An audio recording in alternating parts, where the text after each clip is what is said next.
you might be able to see. Ooh. Oh yeah, we are live now. Yeah, so we are live now. Thanks everyone for joining us today. We're so excited to have Beth O'Leary with us to talk all about her latest book, The Wake Up Call. Hello. Hi. Where everyone's sort of strolling in and taking their seats, isn't it? Yeah, no, I won't start with the questions straight away, just to give everyone a chance to join. But hi everyone who's joining. If you just want to maybe introduce yourself and let us know where you're tuning in from, that's always lovely, just to see who we've got with us. But yeah, good morning everybody. Me and Beth have just been chatting actually.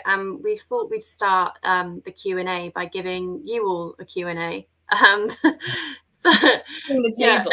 yeah. But yeah, we thought we'd ask, what is your favourite festive book, just to get us going. So if you could pop your answer in the chat, that would be great, and we can have a look at some of those in a bit.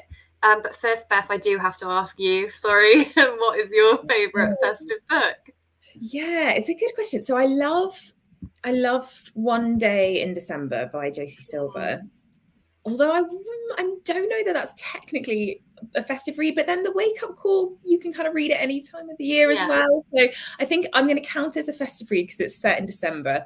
I loved that one. But if you want to go sort of full on Christmassy, I'm a big fan of historical romance, like Regency romance. It's like my thing that I read when I'm like completely clocking off, like because it's different from what I write, and it kind of, I think it allows me to just properly be swept away.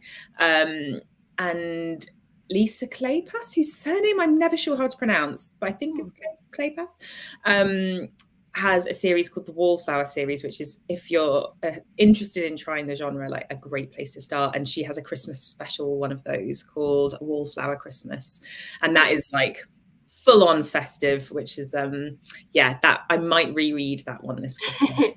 Might be like a little treat reread. I do love a reread. I'm like it's bad because there's a billion books I want to read, and yet I'm like, oh, I'll read Pride and Prejudice again. I feel like Regency does make me think of Christmas now. I think the first season of Bridgerton came out, I think it was Christmas time 2020, and I watched it over the Christmas holidays. So now that in my head, that is just linked with Christmas. That's such a good point. I think they're bringing it out in spring though, aren't they, next, or summer? They announced when the next series is coming, didn't they? It's like series 3 is coming next year sometime, but not Christmas. That would have been perfect this Christmas. We all needed Bridgerton this Christmas. Yeah, I definitely need Bridgerton this Christmas. Everyone needs Bridgerton. Oh, Amy's read One Day in December last year. She really enjoyed it. Oh, good. Yeah, it's a great time of year to read it. It's always nice to read a book when it's sort of set, isn't it? Well, I like to anyway. I think I'm not sure how much I thought about it a lot, obviously, whilst writing this book, because The Wake Up Call set in kind of the run up to Christmas. And I did think a lot about like how festive do you want to go? Like how Christmassy do you want to make this? Because like, you know, you want to be able to enjoy it whenever, but also kind of for it to have that extra something in December. So that's what I went for. Oh, lovely. Oh, Paz Barling said that she likes The Night Before Christmas. I haven't heard of that one. It sounds like The Nightmare Before Christmas. So that's just what I'm thinking of. Yeah, that does sound good. But hi to everyone who's joining. It's great to see you in the chat. Like if you've just joined, we've actually been talking about our favourite festive books. So if you do want to share yours in the chat, that would be great. I don't know what mine would be. I think another thing that always makes me think of Christmas is Harry Potter. I think it just does, because it's always on the TV. I don't know. But I do like rereading that, The Philosopher's Stone. I don't think I've ever reread any of the others, but I've read The Philosopher's Stone so many times. I read the first one. what's Deathly Hallows has gone. We've lost it. So like I don't have the complete set anymore, and I keep meaning to do a big reread. And yeah, it's I don't know, maybe in a house move, or I may have lent it to someone. Always a mistake to lend out your books. Yeah, yeah, you never get back. Yeah, without a strict, like a note from the person saying they'll return it. Oh, Ellen shared that her favourite is A Christmas Carol, a classic. Yeah, that is classic. Yeah, that is Thanks, classic. Ellen. Yeah, I've and been enjoying reading to my son. He's 2, and his nursery gave us last year as a present. Twas the Night Before Christmas, as a picture book, so like adapted. And I've been really enjoying reading that to him and trying to, you know, I don't know. I think he's just about old enough to start to sort of feel the magic of Christmas, although I have had to tone down my like Santa and his elves were all coming to our house chat, because he got a little bit like, where are they now, like are they here? It's a bit scary actually if you've not, if it's all new, to sort of say like, this person you don't know comes into your house at night. So wheeled it back. I'm trying to maybe next year will be a better year to bring out all the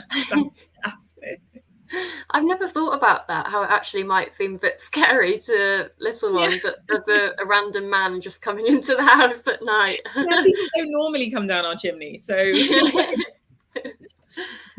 Oh, Lisa has said that she really enjoyed the Switch. That's nice. Oh, thanks, Lisa. I'm so glad to hear that. And Brian Cook has said The Snowman. Ooh. Is the Snowman the Joe Nesbo one, or the one? I assumed the child. Yeah. I'm not sure which one it is. They're 2 very different books. Yeah, very different. You don't want to order one and end up with the other, do you? Definitely not. I don't think this is Joe Nesbo is appropriate for kids. But yeah, I think the chat is kind of settling down a bit. So we could get started with the Q&A, if that's okay with you, Beth. Yeah, hit me. Okay, great. Raymond Briggs. Oh, that is the... Yeah, okay. Thanks, Brian, for clarifying. I should hold that one actually for my son. That's a really good idea. Yeah, that would be lovely. Raymond Briggs actually designed an illustration for our Listening Books Christmas cards a few years ago. Wow. Yeah, so we have a nice little a picture of Santa in bed with headphones on, listening to an audiobook. Oh, that's lovely. Yeah. Okay, back to the Q&A, back to business. Sorry, yes. So yeah, thank you everyone so much for joining us today, and thank you of course to the Virtual Village Hall for helping us to host this session. I'm Annabel Morgan from Listening Books. If you're not familiar with our work, we are an audiobook lending charity in the UK. We provide audiobooks for anyone whose disability, illness, mental health condition, or learning difficulty affects their ability to read. If you think we can help you, I think the team will be sharing our details throughout, so do just check us out. Thanks. But yeah, of course, that's not why we're here today. We're here to talk to Beth O'Leary all about her latest book, The Wake-Up Call. Thank you so much, Beth, for being here with us today. And that's such short notice as well with the rescheduling. No, that's on me. I'm very grateful to everyone who's moved this around and come along anyway. So thank you. I'm sorry I was ill last week. No, we're so glad you're feeling better and able to do this with us today. Yeah, it didn't sound great. Nice. The perils of having a 2-year-old is that you get. But yeah, I'm sure most of you in the audience already know and love Beth's books, but I am going to give a quick introduction just in case to get us going. So Beth O'Leary is a best-selling author. Her books have been translated into over 30 languages. Her debut novel, The Flat Share, has sold over 1 million copies and has now been adapted for TV. Her subsequent novels, The Road Trip, The Switch, and The No-Show were all also Sunday Times bestsellers.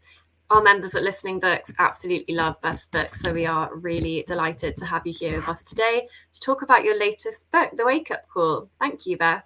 Oh, thank you. I'm very excited to be here. Great. So if we get started with the Q&A, if you have any questions for Beth, just pop them in the chat and we'll try to get through as many of those as possible.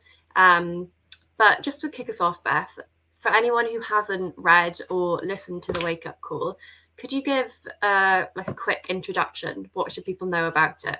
Yes, so the Wake Up Call is it's about Izzy and Lucas, who are receptionists at a beautiful, ramshackle, falling down hotel in the New Forest. And the hotel's really struggling to stay afloat. And Izzy finds a collection of wedding and engagement rings in the lost property.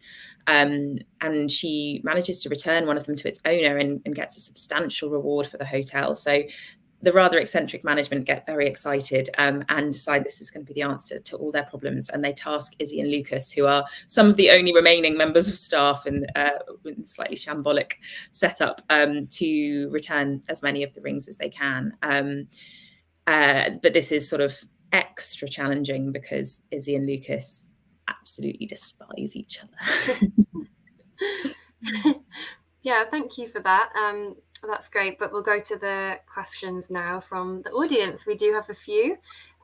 So Amy has asked, did you find yourself having to get into the Christmas spirit while writing the Wake Up Call? I'm guessing you were probably writing it at a non-Christmassy time of year. Yes, great question. Yes, I did. I had a playlist which helped. I always use music when I'm writing, or actually not always. The Switch I wrote sort of mostly without music, but every book is different. But yeah, I had a playlist with some kind of, it was lots of upbeat pop and a few Christmas songs, but it's set in the run up to Christmas, but I kind of always wanted it to be a book that you could also read at other times of the year. So I didn't have to go full, like, you know, I was talking to the lovely Lindsay Kelk, who some of you may have read. She's a fantastic rom-com writer. And her last Christmas book is set on Christmas Day on repeat. It's like a Groundhog Day, Christmas Day. So she was literally writing Christmas Day over and over again. So I think that probably required more festive mindset. But it is quite weird writing weather that is different from the weather you're in. And it sounds like it shouldn't be, because it's actually a very small thing. It's not a big part of the narrative, whether it's sunny or not. But you kind of, I think you sort of imagine yourself there with the characters. And if you're sat there in like a summer dress, it is sometimes hard to remember, like, no, hang on, like, remember it's bitingly cold, they've got a woolly scarf on, you kind of, and it's very easy to forget those little details and have, you know, the characters standing around having a lemonade outside a pub or something. No, hang on, like hot chocolate inside by the fire. So yeah, it was a bit of a challenge, but a book kind of always evolves over you know, a year really for me, in terms of, that's sort of generally the schedule I work to, although this book came together very, very quickly actually, because the first draft was such a dream to write. So whilst I wrote the bulk of the first draft kind of over summer and autumn, I did do a lot of editing of it during Christmas time. So that was quite nice, because I could kind of dive back into it when we were all in the festive mood. So it was a little bit easier to get in the zone. Oh, yeah, I can imagine that would be difficult to write about Christmas in the summer. The height of summer, a very different environment. Ellen has asked, are your characters based on people you know in real life? Never wholly. Like, do you know what I mean? I never sort of think I want to write that person. I feel like it would almost, like, I like that I can make my characters whoever I want them to be, and I can kind of, the word that is popping into my head is manipulate them. It's really bad. And I just, you know what I mean? I can mold them and make them what the plot needs. And if I was writing a real person, I feel like it would almost be quite limiting. I would just be writing someone who they kind of had to be a particular way. But I definitely pinch bits of people that I know and people that I see around, and myself. And, you know, that those things sort of feed into the characters that I write. And I often don't actually really notice that I've done it, I think, until later on, particularly with elements of myself, because you don't sort of necessarily see, I don't know, you don't always have that kind of clarity about yourself, do you? And I also think I often write characters who are things that I would like to be a little bit more of. So Izzy is very kind of bold and sparkly and positive, and it's fun writing in the voice of a character who you admire, if you know what I mean. So I like to do that too. Oh, yeah, Izzy was such a nice character. I think she was one of my favorites. I think my favorite might have actually been Barty. I think he was just so funny. Oh, Just his characterization, you could just imagine him so well. An eccentric old man. Yeah, I do like an eccentric character. Yeah. Oh, so Claire has actually asked a question about The Flatshare, your debut novel. She's asked, I read you wrote The Flatshare on your commute to work. Is that true? It is true. That novel was almost entirely written on the train. I had lived in London for a little while when I kind of first started working. I worked in licensed publishing, so making like activity books that go with children's TV shows and stuff, which is a very, very cool, fun place to work. And I lived in London for a while, and I was just not writing. Life was so full and busy, and I really missed it. I'm not myself when I'm not writing, and I think it was probably a big part of why I never really felt like I found my fit in London. And I ended up moving back to Winchester, which is where I grew up, and commuting, and that gave me 2 hours a day back, and I used that as my writing time. And I really recommend writing on your commute if you're trying to write a novel. It's kind of, there's rubbish Wi-Fi, so you're not very distractible. There's a set end point, so you're kind of like doing a burst, see how much you can get done in that amount of time. And it's also like you often, I think it's often downtime where I can sometimes feel at the end of a train journey like, what have I even done? Like, I've barely read my book. I've just been staring out the window. And there's something about kind of using that momentum of traveling somewhere that really works for me. I still write really well on trains. Like, if I'm going anywhere, I'll always be like, I want to go by train so that I can take my laptop and I can write, because I know I'll get loads done. So yes, that's, and it's also, a way to fit, because I was obviously working full time, is a way to fit writing into my life. It worked really, really well for me. And I do sometimes think of, because I used to take like a regular train, I was on the 7:55 or the 7:48, depending on what was in the diary in the morning. But I would, like many commuters do, have my favourite seat, the one that I always try and aim for. And I often think of the people that sat in their favourite seats behind me and probably like read the terrible first draft over my shoulder. But yeah, that was how that story came to be. Oh, lovely. I wish I could sit and write on my commute to work. I'm always jam-packed on the tube. Can't move. I was going to say, one thing you need is a seat. And even if that is a seat, which for me, it sometimes was, under the train bin, like when you get sat in I used to sit cross-legged on the floor in the, what's it called? The vestibule bit, if I couldn't get a seat. As long as you can get down to floor level, you can usually write. But if you're standing, then you're stuck. It's very hard. Yeah, I don't think people in rush hour on the tube would be very happy if I just whipped out a laptop. Lisa has asked, is it available to buy now? I think that's the wake-up call. Yes, it is. In fact, look, here's a snazzy hardback that I have next to me.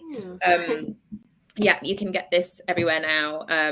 It's in Waterstones, your local independent bookshop, bookshop.org, and Amazon, Tesco, Sainsbury's, Asda, I think. But yes, you should be able to track it down. And audiobook, of course. Yeah. I'm just answering another question, which I can answer. We don't currently have the wake-up call, but we will be getting it very soon in the Listening Books catalogue. But in the meantime, we have all of Beth's other novels, so you can listen to those if you can't wait. Then when the wake-up call arrives. This is an interesting question from Paz. Do you get to cast the voices for your audiobook, and do you enjoy doing it?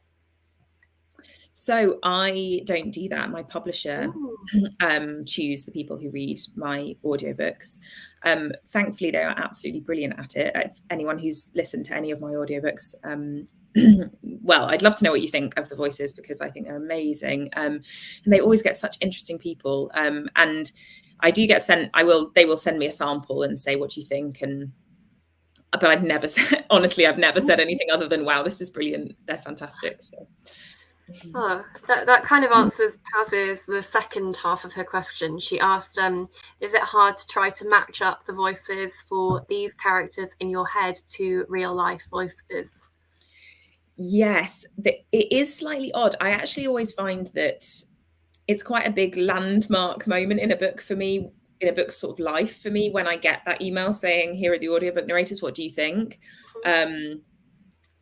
Because when I first hear a sample of them reading the book, so that's actually once we've sort of decided, yeah, we want to go with them. But when I first hear a sample of them reading the book, it's like it always makes it sound like a book, like a proper book. Like it's not just my story that I've been working on for the last year now. It's kind of the first step in me realizing that this isn't really mine anymore, and it's going out into the world and it's becoming other people's, as books do, when you're a reader and you get to make them your own. And it's that strange thing of hearing someone else read what I've written and take it on and make it their own. And I guess sort of a bit like having something adapted, like it moves a step away from me, and that's a good thing. That's helpful. Otherwise I'd hardly be able to bear anybody reading it.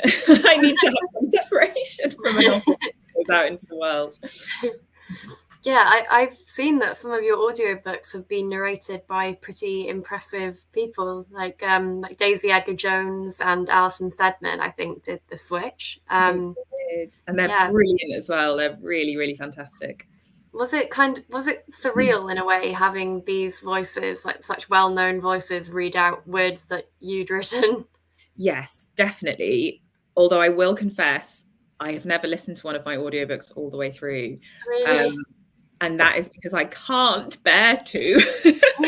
Because as proud as I am of my books, hearing someone read your words aloud is so revealing of every flaw or everything that you would change, or every, it makes me kind of go, I hadn't quite intended the line to, and I just find that actually I listen to a chunk and I think, wow, this is amazing. Now it's time to bow out and stop, because at that point I can't change the book. The book is fully proofread and being printed, and I have to, at some point you have to draw a line and say a book is done, and it's going to appear on the shelves looking like this. And so I have to say I've not ever listened to one all the way through. I wonder if one day I'll be able to, or actually if maybe with the passage of time it will only get worse, because I'll probably want to change it even more.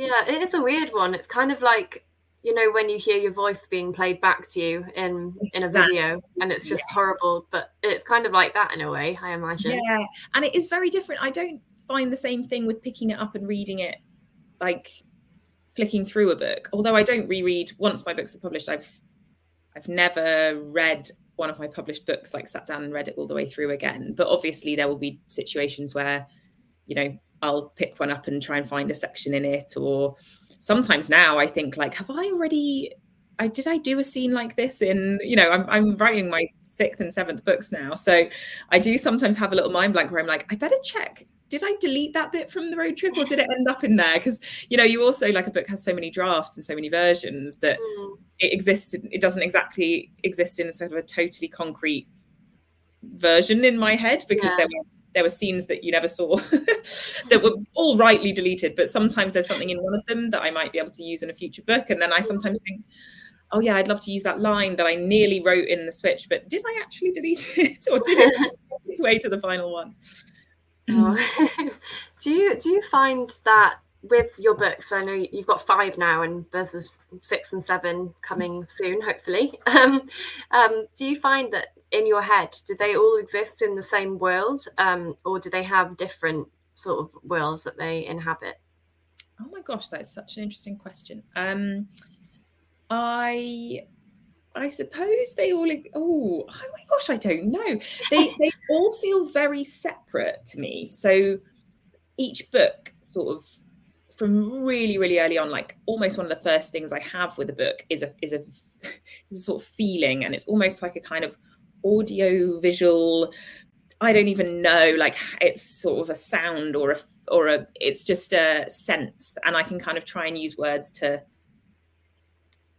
encompass it, but it isn't a sentence or something. I couldn't say this book is X to me, but I could kind of say like the wake up call is, you know, it's zingy and sparkly and joyful and sexy, and it's snow and woodland and warmth, and, you know, I can kind of do that. Yeah. And that feeling is very unique to a book's world. And it's really important, actually. It's kind of what I come back to if I ever lose my way with a book. And it's a big part of what kind of keeps me going, is knowing just the feeling I want. I suppose it's the feeling I want the reader to have when they've picked it up and when they're kind of immersed in it. So those are all very different for each book, but I do see them as existing in the same universe, I think. And in fact, for anyone that's a fan of the Flatshare, there is a little nod to one of the characters in the Flatshare in the wake up call,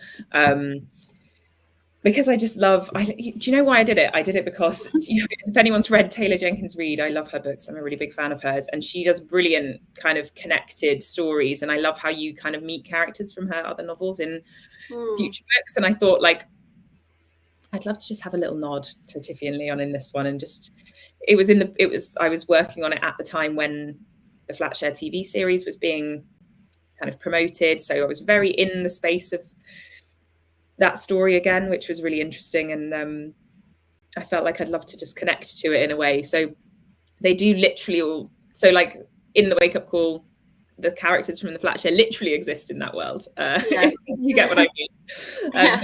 They all feel very different. Thanks. That actually leads us on quite well to another question from Paz. If your books were taken up by TV and film, would you watch the shows, or would that be too weird too, especially if the story was heavily edited? Yeah, so the Flatshare, my debut, was made into a Paramount Plus TV series, which you can watch, and you can watch through Amazon Prime if you've got that, or through, yeah, it's on Paramount Plus, and it was a very strange and wonderful and magical experience having it adapted. I was quite like I wasn't sort of super creatively involved, which I felt was like the only way to go really with it, because I felt like I couldn't really be half in with that story. Just, you know, it was the book, that story means so much to me, and it changed my life, and it's my debut, you know. So when they sent me the first kind of rough cut of the first episode, my heart just was thundering, because I had read a script, and I really trusted the people that were involved. I you know, that's the reason I chose to give them the option for the screenwrites. But it was a nerve-wracking feeling turning on the episode and thinking, like, I hope this is good. And I did watch the show. I've watched the first few episodes quite a few times, because there were various screenings and press screenings, and every time I noticed something different, and it's amazing and strange, and you can't sort of exist in the strangeness of it all the time. You kind of just watch the telly and you're like, oh, this is a great show, and then you kind of remember every few seconds, like, these are my characters, and this was my story, and this was the little book I wrote on the train. Oh my god. And then you kind of, that's too weird to compute, so you kind of just go back to watching the telly again. It's really weird. And every episode, of course, a post-it appears on the screen that says based on the best-selling novel by Beth O'Leary, and that is always, yeah, it's a thing I imagined happening but never dreamt could happen. Aww. So it's amazing. And actually yesterday I was on set of The Road Trip, my third novel, which is currently being filmed. So yeah, seeing it actually being made is also very, very cool. It's like and it is very different from the book, so there is that weirdness and disconnect of, like, of course it's different, it should be, it's an adaptation, but it's close enough that when you're talking to an actor who's dressed as a person that you made up on your own in your office, it is kind of surreal. So yeah, a very, very special thing. And I think I'll be more relaxed next time. Like, I think that fear will, well, I've been a bit more involved and I know a bit more about what's going on this time around. But also, I just think I have realized that it is somebody else's creative project, you know, and it's an honor that they are. I think what's really blown me away really in the adaptations that I've, you know, with the Flatshare and the Road Trip is the kind of the way the tenderness with which they've approached the source material. It's never felt like they're kind of editing stuff for the sake of it. You know, I know exactly why they've made the decisions they've made for it to work better on screen or whatever. So it doesn't kind of hurt because I can see why they've done it and it's someone else's, you know, interpretation and adaptation. Yeah. Ellen's commented that she watched it on a flight and loved it. The Flatshare. Yes, nice. Loads of people have watched it. I think BA have like, you can watch Paramount. Maybe BA, one of the airlines, you can watch Paramount whilst you're flying. So quite a lot of people start it because it's quite long because it's 6 episodes. Quite a lot of people be like, I started it on a flight and then had to come home and download Paramount Plus so I could watch it. It is very addictive. They've done a really good job of making it kind of moreish and like and it's a proper rom-com, you know, which is so lovely because that's kind of what I wanted to be. And it's a good time of year to watch it actually. I feel like you want heartwarming telly at this sort of time of year, don't you? Or I do anyway. Yeah. Oh, Ellen's added that it was BA and it was on way to her honeymoon, which is perfect. That's exactly when you need a rom-com. Yeah. Oh, that's lovely. Congratulations as well, Ellen. Yes, congratulations, Ellen. So Claire has asked, would you ever want to adapt one of your books yourself? That's a great question.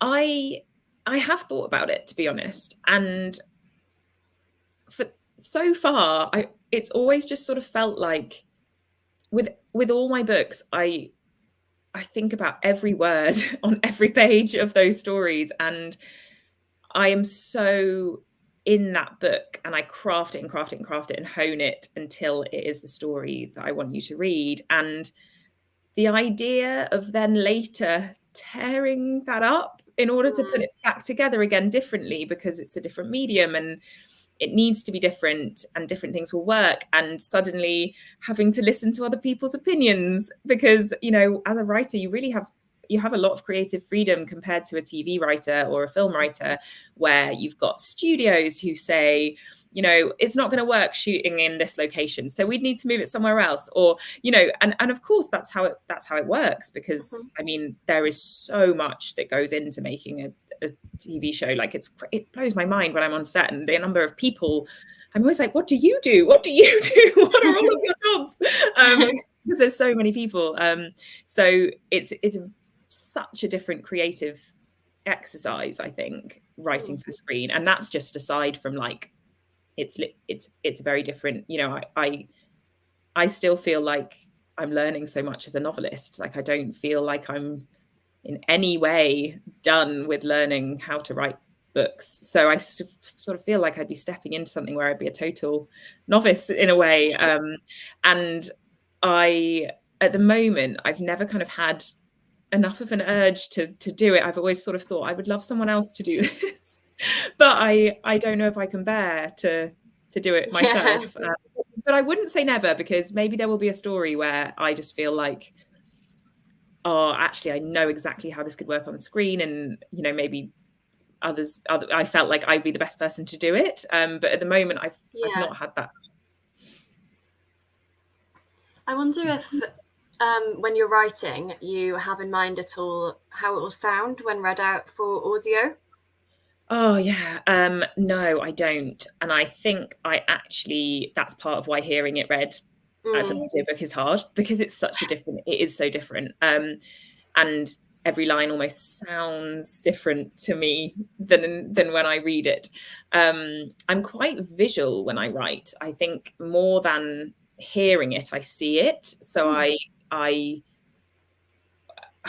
it's not like the scene plays out in front of me exactly, but in my head, as I'm typing, I am in the space they're in, and I'm kind of playing out different ways it could go, almost like I'm moving models around, I suppose. So it's more, and I do hear the characters speaking. So I will So in terms of audio, I will, like with dialogue, that's much more like listening to somebody talking. So, you know, as I'm typing, I will be thinking in my head of that character literally saying those words, and I am typing them down for them. But with description and prose, it doesn't kind of, I don't think about those words being read aloud, really. Probably should. No, they all sound great, the audiobooks. So good, thank you. I think you got that covered. Dewi has asked, do you watch Christmas movies all year or just during the Christmas season? I usually start in about September. I've not watched any this year, actually. I love a good sort of Hallmark / Netflix Christmas film, you know, like the tropes galore. We're all gonna like go from a large city to a small town and open a Christmas cafe, and I love that stuff. But I usually don't start until it starts to get a bit chillier. And actually, the year that I wrote the wake up call, my mother-in-law is a big fan of Christmas films as well, and we usually message each other in September being like, have you done this one yet? And she messaged me being like, oh, have you watched this one yet? And I was just like, oh, this year I'm not sure I'm ready to go this early for Christmas, because I've been in Christmas for a while, and I think it might be a little bit later this year. But that was last year. But this year I need to get onto the Christmas films. I've been I've been on the Bake Off and Strictly, and actually when you're busy, that's enough of a commitment, like hours every week. So I've not managed to fit in my but now both of those have ended. This week is probably the week to be bringing out the Netflix Christmas films. Yeah, I'm the same, actually. I haven't been watching anything Christmassy. I think Strictly has been taking up too much of my time. In the best way, of course. Yeah, I will miss it. Me too. Amy has got a really good question. She said, do you have any particular techniques you use when creating your characters? Or if a character isn't working out or isn't quite right, how do you go about reworking them? Yeah, so as I'm developing a character, there's a period of time at the beginning when they can sort of be whoever I want them to be, and they feel sort of malleable, I suppose. And then they hit a point where they become quite concrete, and that's always a good sign, because they kind of go from being like, oh, if, like, for instance, it works a lot better for the plot actually if Izzy doesn't have this many friends, so I'll take them out of the story and she can just be someone that's like, maybe I could have done that at the very beginning, but once Izzy had sort of become Izzy, I wouldn't have been able to say, I would have had to say, okay, so it's not really working for the plot that Izzy's got so many friends, but also Izzy would have a lot of friends, so what am I going to do about that otherwise, because she is who she is now. And that's always a sign that they're feeling really real and they're coming to life and having a life of their own, which is a great thing. But sometimes a character won't kind of solidify for a very long time. I find I love it when they happen at the beginning. And actually in the wake up call, both Izzy and Lucas kind of decided who they were very early in the first draft process for me, which was lovely, because you can let those characters guide you, and you don't spend a lot of time questioning, would they do that? Because you kind of know in your heart, like, that is just not something Lucas would do. So it does make writing easier if the characters work at the beginning, kind of reveal themselves at the beginning. But when they don't, often it's about asking, like, I think it's often about asking why they are the way they are, and kind of going backwards. For instance, the No-Show, my fourth novel, the character Jane, she came to me very late, which is very Jane, because she's very slow to reveal herself to people anyway. So she did just the same to me. But I remember going out for a walk with my husband and the dog and just saying, like, she's not feeling right. And I don't know quite why. She's just not ringing true somehow, and I'm not warming to her in the way that I want to. And I think it was a case of she is behaving in a certain way and I don't really know why. And so we did a big brainstorm, as we often do. He's a great brainstormer, my husband, very good at asking the right questions and sounding encouraging. And I kind of worked out, okay, do you know what? This is what has happened to Jane at some point. And this is where those insecurities come from, or where those particular actions come from, and why she tends to react like this. And sometimes I always think a character's trying to tell me those things, like she was behaving like that, I was writing her behaving like that, and I was kind of like, why are you doing that, you know? And once I kind of had answered her question, I could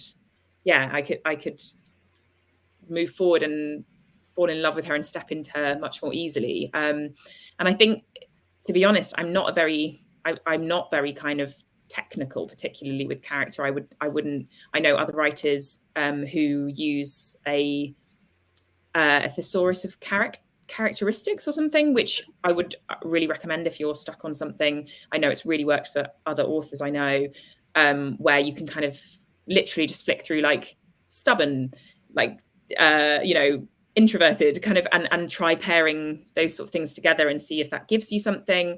If you're like trying to seek a character, that doesn't work for me. Then it's much more organic than that for me. A huge part of the joy of writing a novel is letting those characters come to me and meeting them, and they almost reveal themselves to me like piece by piece, and sometimes quickly, sometimes very slowly, but they do feel like they're their own little people. And that's, that's lovely, and they kind of populate my head for a year or so, and then I have to try and say goodbye to them and meet a whole new bunch, a whole new gang. That's really interesting.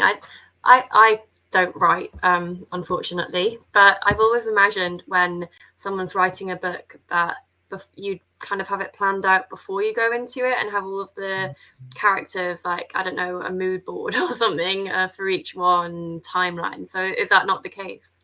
Well, lots of people do. I don't really plan. I'm not much of a planner. I do sort of jot down like a few things that I think might happen in a vague order at sort of 30,000 words in, and then maybe again at 60,000 words in, and I tend not to look at those again. It's almost more the exercise of like emptying my head onto the page rather than actually being a thing to consult. But yeah, I'm a very like feel my way sort of writer. I know kind of some stuff at the start, and I maybe know where I want to end up, and I can see a little of the way ahead, but I'm kind of just driving along when I'm writing a first draft, just seeing where I end up. And that does mean that writing's, for me, it's a really joyful way to write, because it's like reading in some ways. It's like a process of discovery, but it's also very inefficient, because I often walk myself down dead ends, or I kind of don't figure out something until really late on. I mean, The No-Show is another good example of that at 70,000 words. So that's almost a full novel. I just had a bolt out of the blue idea that was like, oh, I can't not do this. This is so good. I love it. It's going to mean rewriting most of the novel so far, but I want to do it. So that kind of happened, and I had to just go back and do it. But I wish I was a writer who could have figured that out before page one. Amy's added, I love that Jane took a while to reveal herself to you, because that's part of her personality. Very interesting. Thank you. Yeah, she's and I love her very, very dearly now. It's always worth reminding myself as well, when a novel is tricky or I'm getting stuck, that actually that doesn't mean that I won't that I won't find that love and connection with the story or the character further down the line. Oh, so when you went into the wake-up call, did you have it in mind, like, I want to write a festive novel or something Christmassy, or did that kind of fit in as you were going, like, oh, it would be great to have this at Christmas time?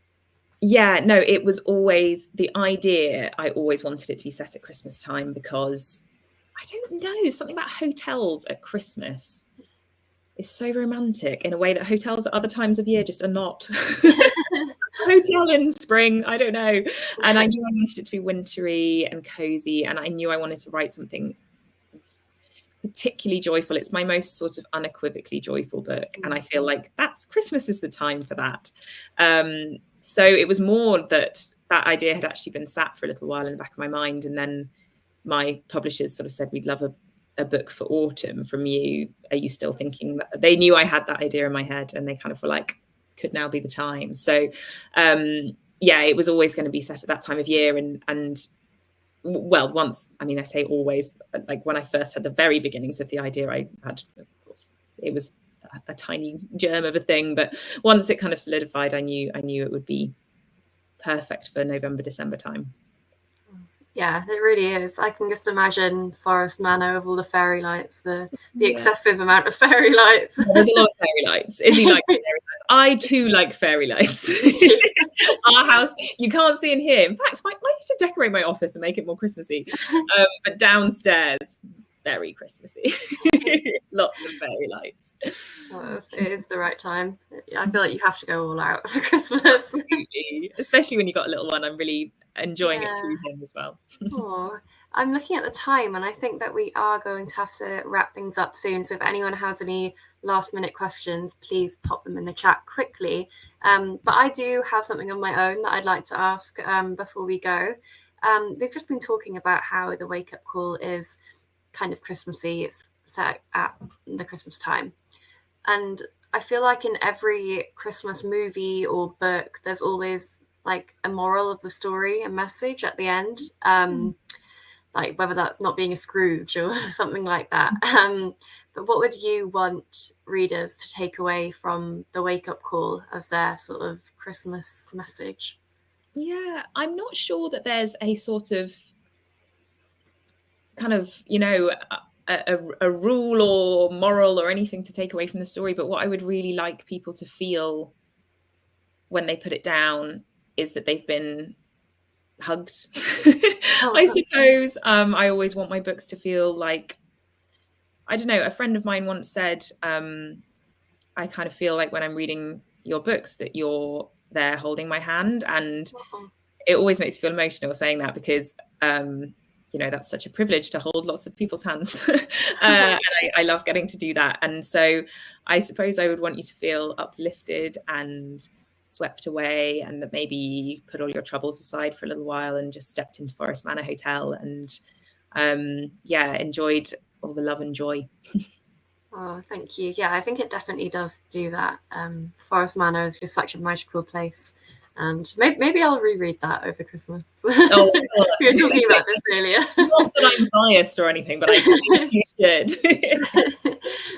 Okay, so I think that sadly we are going to have to wrap things up now. We're getting lots of nice comments thanking us for a really interesting chat. Ellen's been smiling and nodding away the whole time. That's lovely. Thanks, Ellen.